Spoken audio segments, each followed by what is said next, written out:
তো আসসালামু আলাইকুম গাইস, আপনারা সবাই কেমন আছেন? আশা করি আপনারা সবাই ভালো আছেন। তাহলে আমরাও ভালো আছি। তাহলে আমরা বর্তমানে আনজাম একটা পাঠি।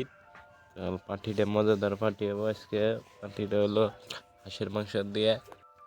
তাহলে পাঠিটা আজকে হাঁসের পাঠি হবো। তাহলে আমরা ভাত সাত বাড়লাম। তাহলে সবজি হইতে আর 5-6 মিনিট দেরি লাগবে, এই জন্য আমরা ভাত সাত বাড়ি রেডি করে দিলাম। তাহলে সবজিটা আবার পদে আমরা ভাত সাত খামো আপনাদের। বর্তমান ভাত চাত বাড়া শেষ।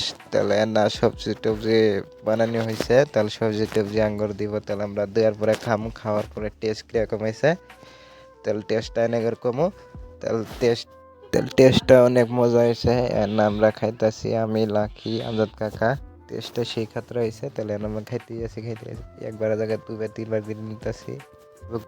হয়েছে করলাম সবজিটা কিরকম হয়েছে, ওরা করলেও না সবজিটা ভালো হয়েছে। তাহলে সবজিটা বানাইছে আঙ্গর চাচি আর ভাবি। তাহলে আঙ্গর বানিয়ে দিছে। তাহলে আমরা বানানোর পরে আমরা খাইলাম। খাওয়ার পরে দেখলাম অনেক ভালো লাগতেছে, খাইও অনেক ভালো লাগছে। তাহলে আজকে খাইলাম, খাওয়ার পরে আমরা করলাম কোনো না যাকের ব্লগটা এইখানেই। তাহলে আপনাদের সাথে নেক্সট ব্লগে দেখা হবে। আসসালামু আলাইকুম গাইস।